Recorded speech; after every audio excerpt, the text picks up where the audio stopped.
Өнөөдөр би сургамжид өгүүлэлтийг уншиг нь 4. За цуврал 4-ийг гөлөг зарна гэдэг сургамжид өгүүлэлтийг уншиж өгье эзэн. За. За.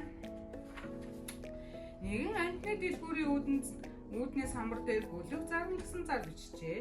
Бяцхан хөөргөн гөлгөнд дургүй хүүхэд гэж баг үгүй шүү дээ.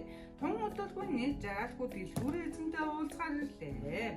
Эхмээ та гөлгөнүүдийг хэдээр зарах вэ хэмээн хүү асуулаа. 50 зоосоор зарна гэж эзэн ч хариулав. Жаалгүй халааснасаа бүх зоосоо гаргавал өдөр 3 зоос байна.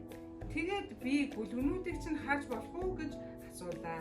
Эзэн ч болохгүй яах вэ?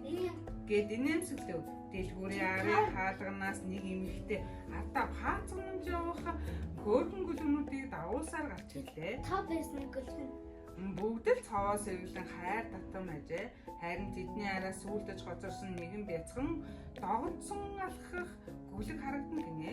Жаалгүй гайхаж энэ гөлөг яагаа вэ гэж асуув. Энэ гөлөг төрөлхийн хөл муутай юм аа.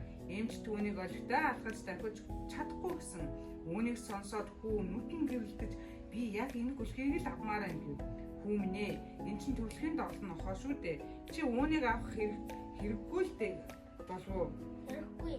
Үгүй дээ. Би яг түүнийг л авмаар байна.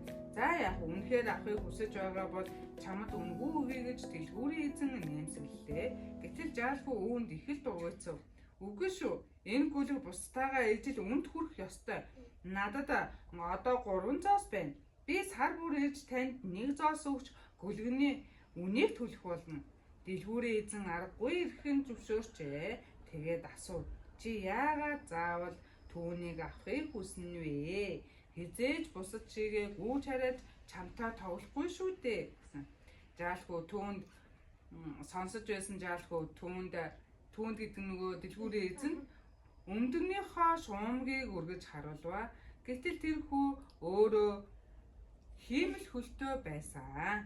Тэгэхээр энэ бяцхан хүү гөлгөнд өөрийг нь эзэн сайн ойлгох хүн хэрэгтэй шүү дээ гэд энэ гөлгийг авсан байна. Нөхөрлөл бол бие биеэ ойлгон дэмжих хүндлэл юм аа. Жинхэнэ нөхөрлөл бусдаас илүү сайхныг сонгодгүй, харин хамгийн сайн ойлголцох нэгний олсонд байдаг. Хамгийн сайн энэ ямар хамгийн сайн охин бэ? Ямар хөөрхөн охин бэ гэж хүнтэй найзлдаг байна шүү дээ. Энэ хүү охинтой ойлголцож чаддаг, хэн нэгэнтэй ойлголцож чаддаг хүмүүстэй найзлдаг байна. Чи магадгүй найзтайгаа ойлголцож чадахгүй байгаад байвал тэр хүнтэй найзлж чадахгүй болох нь шүү дээ. Тэгэхээр ерөөсөө ойлголцох хэрэгтэй. Биенийг хүндлэх хэрэгтэй гэсэн үг байна шүү дээ. За бид нар тэгээд сургамжид өгүүлэг номын цувралыг уншиж байгаа. Нийтдээ хэдэн цуврал байлаа да? 16 илүү 5 цуврал номыг уншиж байгаа. 15 цувралаасаа 15 цуврал байсан тий. Тэгээд болж өгвөл бид нар цуврал ном уншаад яваад байгаа. Энэ удаадаа сургамжид өгүүлэг байлаа. Дараагийн дугаараа хүртэл түр баяртай. Энэ хараа. Энэ ээж хэмтлэхний утсан гөлөгтэй юм байна гинэ. За тэгээд өө чад алей чинь юм бэ? Ийм бас юм хөргөн хавтай юм байна. За би шаа бодон байшингаа дуусгацаа ногооны уншиж дуусгацаа. Өчиг юм. Тий. Цуврал номнуудаа сайн уншиж байгаа юм тий. Би бодохдоо бүгдийг нь уншсан. Яа, чи бодохдоо бүгдийг нь уншсан юм уу?